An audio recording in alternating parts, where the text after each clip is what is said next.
Support for today's show comes from Bin 113. Looking to grow your winery's direct-to-consumer sales? Bin 113 leverages proven marketing expertise to help U.S.-based wineries like yours acquire and retain more customers. With over 100 years of combined experience, we make your D2C marketing as exceptional as your wine. Visit bin113.com to learn how we can help you sell more wine.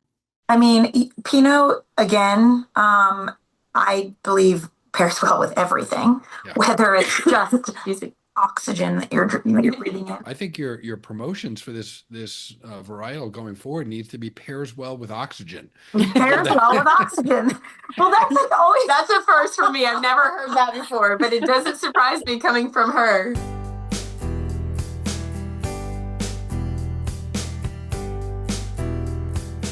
Sandra, we are in for a real treat today. I'm really excited to taste some great wines from the great state of Pennsylvania. Yes. So we're joined by two key folks from Penns Woods Winery. Ladies, would you be kind enough to introduce yourselves? Yes, my name is Carley Razzi. I'm president at Penns Woods, and I have been working with my father alongside of him for about 15 years now. And my name is Andrea Creato. I am the COO of Penns Woods. I've been working here with Carley for about a little over 14 years. Wow. We've been at it we're besties as well. So we've been at it together for quite a while now. What a project to be together on. That's amazing. A lot of fun. It is a lot of fun. Amazing. Tell us, so you said you've been working with your dad. So is your dad the founder? Tell us a little bit of history. Oh, yes. My father is the founder. He started Penns Woods in 2000. 2001 is when we officially became a company. But his passion for wine started far before that. He is an Italian immigrant from Italy. Came over here when he was 17.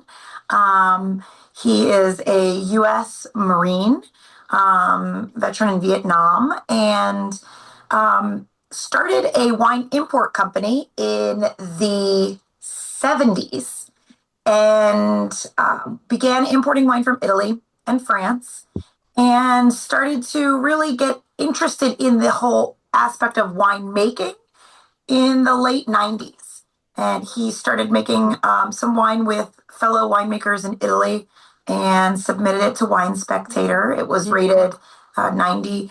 95. Wow. And it was a Montepulciano d'Abruzzo. And then that kind of, really, that was the spark that got him interested in kind of full, like 2 feet deep in winemaking. And he started to search around Pennsylvania looking for some land, found our home vineyard in Chadsford, and really the rest is history. He began making wine as a hobby, and then in 2009, I joined him, and he was like, "Let's make this a proper business." It's an expensive hobby. Wow, yes. Explain where Chatsford is on the map of Pennsylvania. So it's southeastern Pennsylvania. Almost, we are like about a mile away from Delaware. And maybe 45 minutes from Maryland? Very close to Maryland, 45 minutes outside of Philadelphia. So it's a great location. Access wise, where we're not in the middle of nowhere. But is there much more agriculture around you in that area? There is. There's a lot of agriculture. More so to the west of us. Anywhere further to the east, we're heading closer to Philly, which is what's so nice about our location, because it's a hop, skip, and a jump to get out of the city to come out here and visit and feel like you're in a completely different space. We have a 30-acre property, 12 acres of vines here at our home vineyard. So it's a nice spot for people to kind of get away from the city life and not be too far from home. If I could just weigh in, it's a beautiful area. I know Chadsford really, really well. I've spent a lot of time there, on business during my career. It's also a very historic area. So Yes. Chadsford itself, and you're really close by Valley Forge. And, so in addition to those great tourist destinations, you've also got, Longwood Gardens is not all that far away. So, from my perspective, I would think you've got, great potential for traffic coming through your tasting room and attendees at events that you throw. Yeah, there's a lot of great traffic. We are 15 minutes from Longwood Gardens, and we're literally in the middle of the Brandywine Valley. So that is the kind of touristy region of this area. We're close to Kennett Square, which is super cute, Westchester. Yeah. So there's a lot to do around here. It's a great area for a vineyard to be, because we definitely have a lot of traffic for events and tastings. And furthermore, you said Valley Forge. We actually, our vineyard here sits on a national park. About 4 years ago, that area of land became First State National Historical Park. So, yeah, it's been a really fun adventure. A lot of red tape, but And with family and your best friend. That's really wonderful. I know, right? So tell us, for more. Carly, it's pretty obvious that you were following in a family tradition. Andrea, I mean, what led you to join your bestie in the wine business? So we actually met when I started working at Penns Woods. We met in 2010, and I had actually previously worked in the wine industry. I'm from Georgia, and I worked in the wine industry in college. And when I moved here to the Philadelphia area, I had a full-time job, but I was hoping to work here part-time because I wanted to keep one foot in the door of the wine industry. And then it ended up turning, before I even actually started working, she hired me part-time, and then she said, you know what, I think you should maybe consider full-time. So I did it. That was kind of where it all started.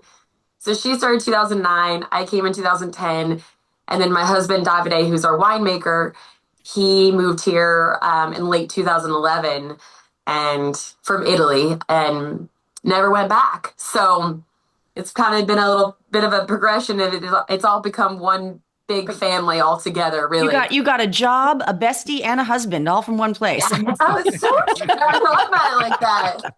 I love it. I struck gold. You did. Yeah. Well, speaking of striking gold, I think that's amazing. I love this story. We're going to go to our first little commercial break, and when we come back, I'm excited to taste your first wine. At Toomey, 50 years of innovation starts with you. Every zipper, handle, and wheel perfected to perform so you can perform. Day in and day out. Toomey, made for you since 1975. Okay, we are back and pouring our first wine, which is your Chardonnay from Penns Woods. Thank you. Pour a little bit for Carly. Here we go. Chardonnay Reserve 2023. So the Chardonnay, this particular Chardonnay comes from the oldest vines in our vineyard. They were planted in the late 70s. So the vineyard was already established. It was only about 6 acres when we acquired it. And it produces some beautifully refined fruit. And I think one of our top award-winning wines that we have on our portfolio. This is our flagship white. It is really what we become known for as far as white wines we go. We produce a lot of reds, but our Chardonnay is definitely a staple. The vines, Chardonnay does incredibly well here at our vineyard in Chadds Ford. It has, like she said, it's very old at this point and very well established, and consistently produces very well. We have about 4 acres of Chardonnay that we have here in our home vineyard. We'll talk about some of our other vineyards, later on as we go through, but we have 3 different vineyard sites. So we have our home vineyard, which is here in Chadds Ford, and then 2 separate vineyards, one in Parksburg and one in Coatesville, both in Chester County, Pennsylvania. But all of our whites are coming from our home vineyard here.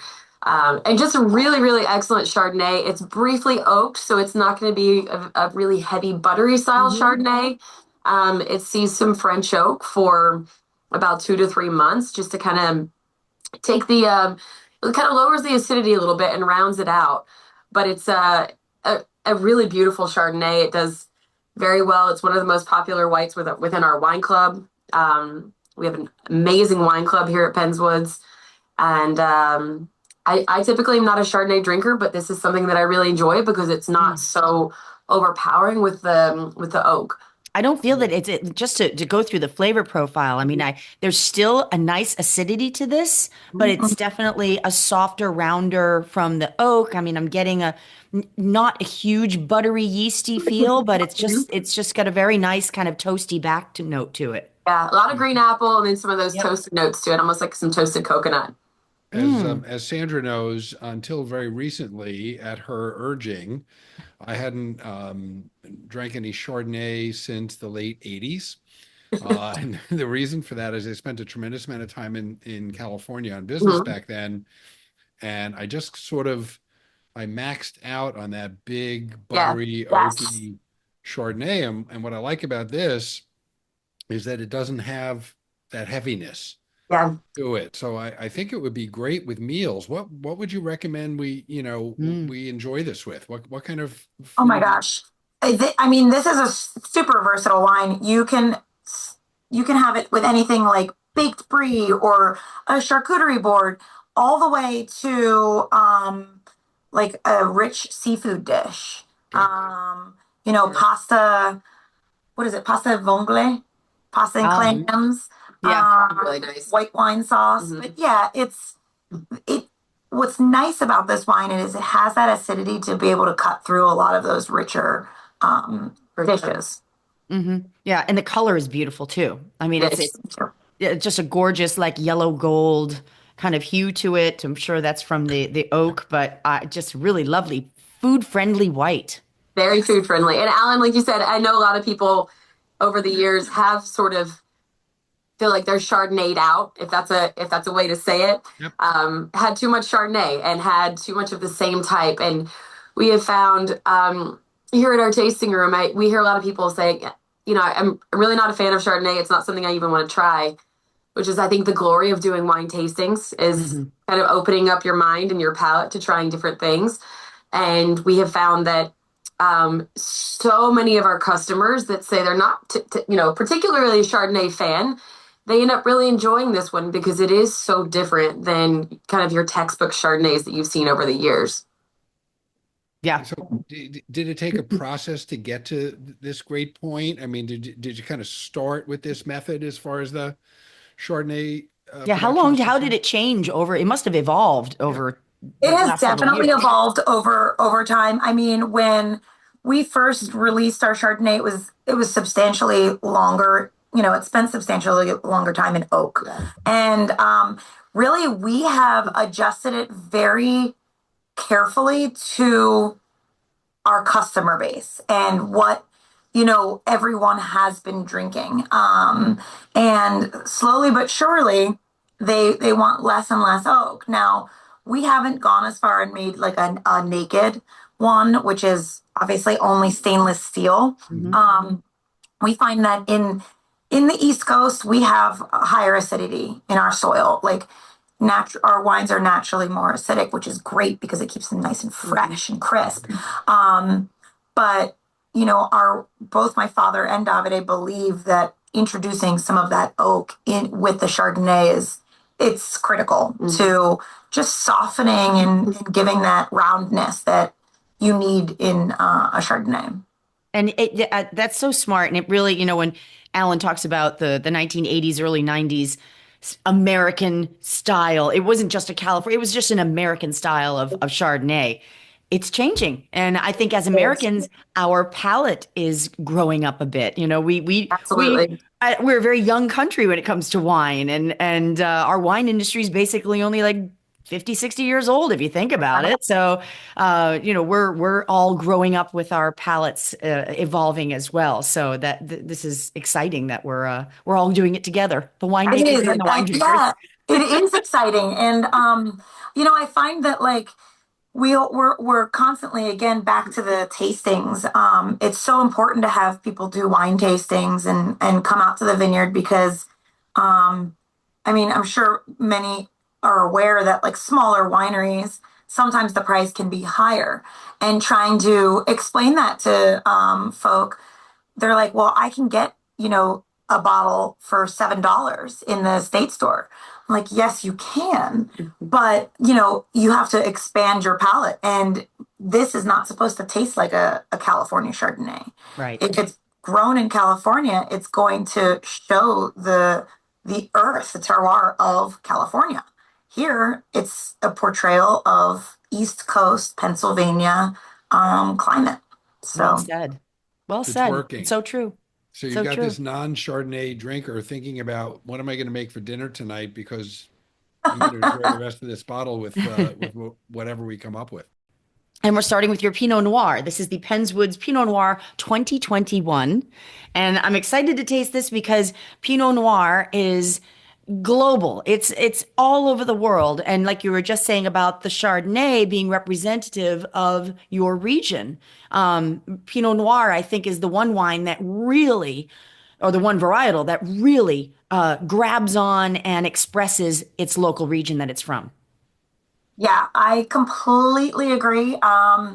Pinot Noir is not a common grape to the East Coast, although, in our opinion, it should be. It's naturally more of a challenging grape to grow due to its very thin skin.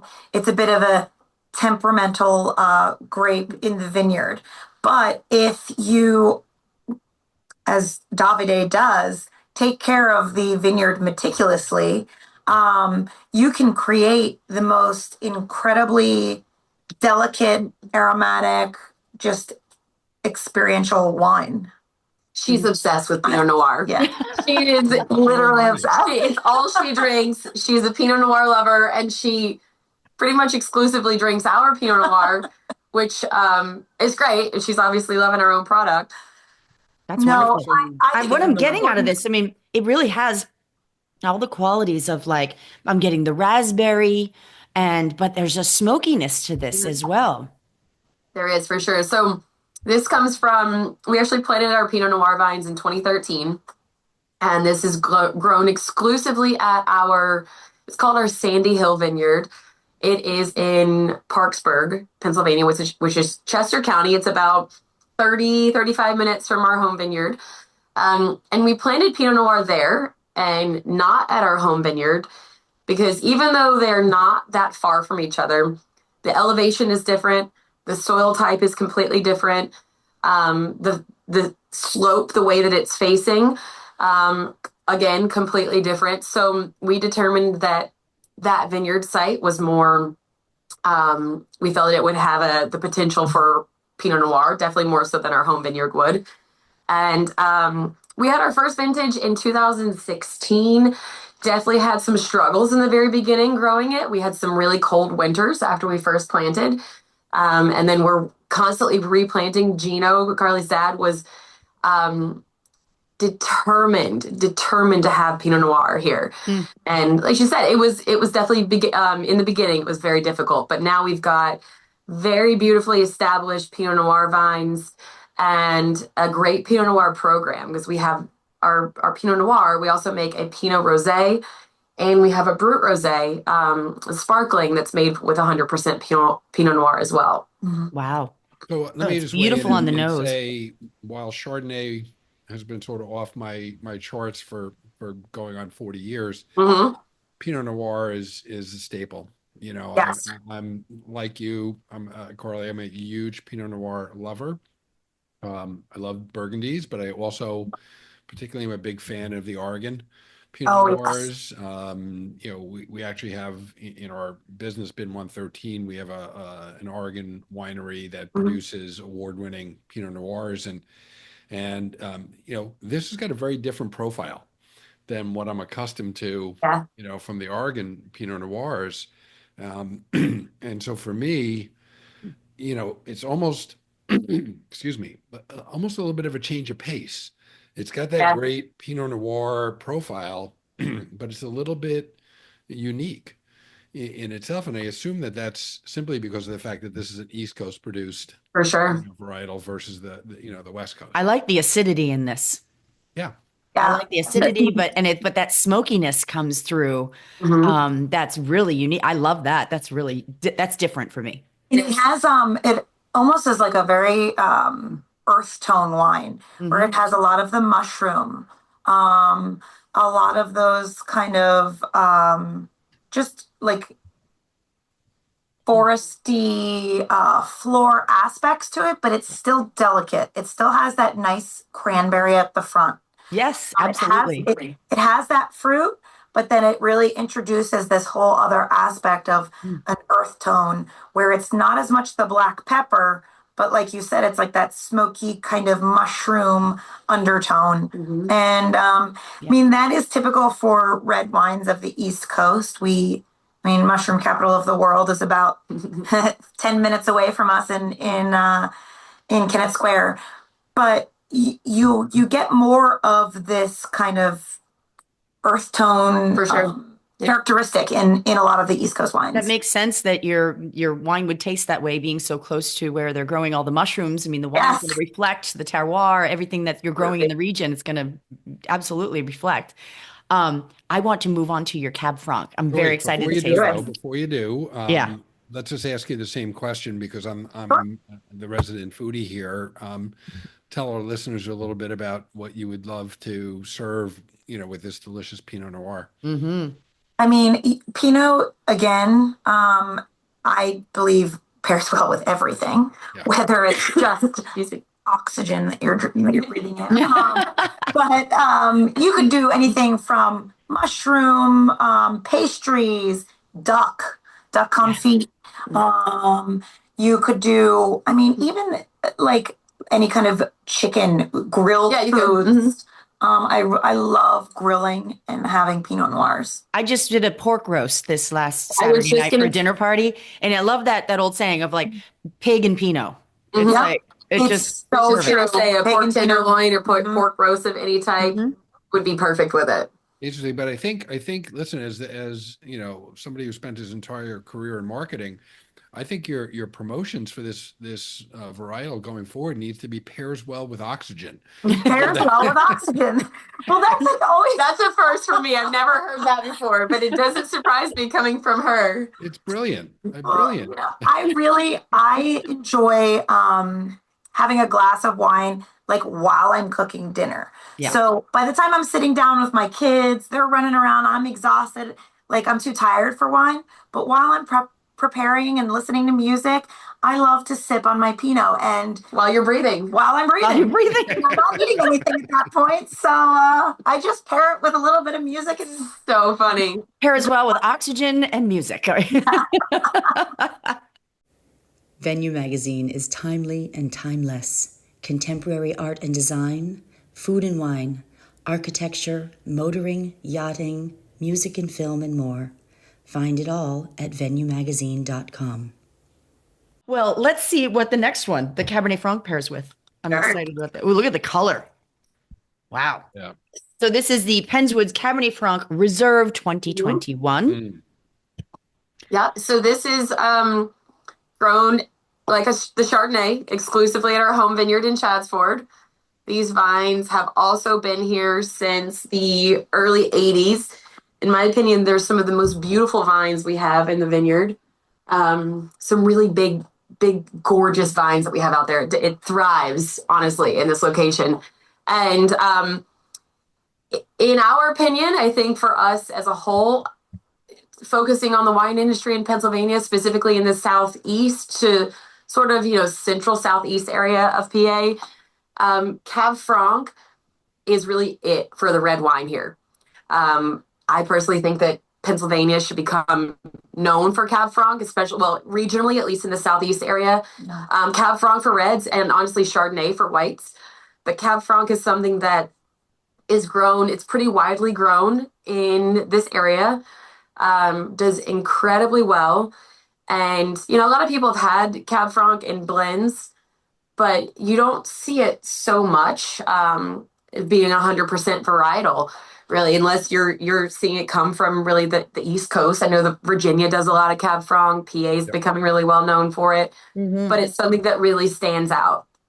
It is really regional. This varietal is really becoming quite popular and well known in the region you're in. Yeah, absolutely. I think in the past, probably just the past 5 years, I have been seeing a lot more single varietal Cabernet Francs on wine lists. Exactly. It's really been like in the last 5-6 years Yeah. that you're seeing It's this. making this, and I'm so happy because it's a beautiful varietal. I mean, Yes. it's a great wine to enjoy with a meal, and I don't know. I have tasted more Cabernet Francs that I like from our region within Pennsylvania than I think any other varietal. Well, Has it's beautiful to nose. talk a little bit about, I mean, it's gorgeous color. The nose is, I mean, it's really without being overpowering, it's got a very bright fruit nose, but there's definitely even spice on the nose. And you know, Cab Franc being the daddy of Cabernet Sauvignon. I always think the Sauvignon is the Sauvignon Blanc is the mommy and the Cab Franc is the daddy, right? But but this really has the acidity, the fruit, brightness, but there's an undertone of spice. Like it's definitely 3 steps richer than the Pinot Noir that we were just talking Oh, yes. It's much more complex. Yum. It has the tannins are very smooth. There's some cedar notes, some black currant. Yes, blackcurrant, And absolutely. it's just, this is just like a delicious. To me, It is. This is one of my favorites for sure. I'm very to me, partial to there's an Cab Franc. elegance. There's a certain elegance Mhm. to this. It's delicious. I could see this obviously with Sandra's pork roast from the weekend, along with, you know, a great steak or you know, even just like some grilled vegetables drizzled with little truffle oil. I think this would be fabulous. Oh, truffle oil would be fantastic with it. Yum, Alan, that sounds great. Yeah. We're coming over. It's like Why one of my not? favorites, one of my specialties. So let's get to sort of the business end of this, if you will. So most importantly, where can our listeners buy your wines? Let's get to the Absolutely. shameless promotion portion of our conversation. Yeah. Well, we have a wine shop online at pennswoodswinery.com. You can purchase all of the wines there. They have a full, like for our super wine geeks that want to know all the information and the vintage report, the winemaker's notes. We have all that information online. And to encourage people to read the winemaker's notes. Yes. Anybody that goes and you're looking at wines and you want to go, it's so wonderful to really get from the source what those flavors are and how they got there. And yeah, and just like what the climate was that year for harvest, when they harvested, you know, what happened during that growing season? Was it torrential downpours? Was it a heat wave? All of that has so much effect on the wine itself. Right. It's just incredibly interesting. And the final flavor profile, how it comes through. Exactly. This is beautiful. I really, really enjoy this Cabernet Franc. Delicious. And fair to assume that when somebody goes to pennswoodswinery.com, they can also get information about tasting room hours. For sure. Yeah. All of our information is there. Our tasting room is open typically 7 days a week. We close on Tuesdays, January, February, March. But other than that, we're pretty much always here. We do ship to New York, New Jersey, within Pennsylvania and Florida, hoping to get more states on there soon. But currently, those are the states that we can ship to. And it can all be ordered directly on our website. Very, very cool. What about events? Do you guys run a lot of events at the winery? Oh, yeah, we do. So our tasting room, like Andy said, is basically open 7 days a week. Most of the events happen on the weekends. We host live music, just an acoustic set every Saturday, excuse me, and Sunday afternoon, usually May through October. And then we have really unique kind of headline events, if you will. We host a derby at the vineyard, a hunter derby once a year, where we have about 90 horses. And it's a horse jumping competition. So wow.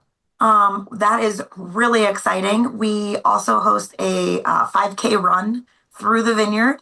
And we we both have children. I mean, we've literally, not only have we grown up together because we started in our early 20s working together and really, 70-hour work weeks. And through that, we've learned and grown, and we've grown our families. So our 4 children between the two of us are here all the time. So we've really reached out, and a lot of our market is families. So we're very family friendly. We have an adult only section outside, but lots of families and pets and dogs coming. So we have an egg hunt once a year. We do pumpkin painting. We have a hay maze. So it's more like a lifestyle here. So enjoying Penns Woods with oxygen, music, and family. And families. Yes. That's right. That should be our new tagline there. What a great spot for us to wrap up. So allow us to thank you both very, very much for sharing your wine journey and wine story with us. I think it's fascinating that you've worked together, as you said, some 70-hour weeks in there, and you've gotten to be, best friends, and your families are growing up together, and what a nice story. But for those of you who are interested in their wines, you can't taste any of that in the wines necessarily. No. But the wines were really delicious, Thank you. I enjoyed all of them. I even enjoyed the Chardonnay. I know I'm not the Chardonnay guy. Well, that's a win for us right there. What a pleasure to talk to you both, and best of luck with this upcoming year. And I would love to make a little field trip down to see you. So I'd love to have you. Love it. It'd be great. Well, listen, thank you again. We'll talk to you soon. So wait, career, friendship, family, spouse, family. Yeah. I wonder if Andrea even bothers asking for a salary. Talk about a life-changing transformation, to commitment. I'll take this job and end up with a best friend and husband and career and family. I mean, it's really lovely. It really is. So nice women. So let's just talk about the wines for a minute. So you really, for you to like the Chardonnay, that's that's great.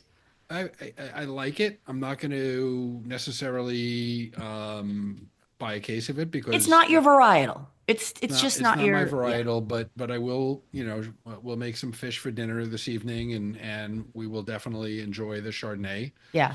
With that, it would be great because there is some acidity in it. It really would be great with something a little creamy, like a creamy sauce, or like a pasta with a cream sauce. It really would hold up nice to something like that. Good suggestion. My favorite is the Cab Franc. I love it. Yeah, it's. I think I use the word elegant, and to me, it's just got an elegant taste and finish, and I enjoyed all three.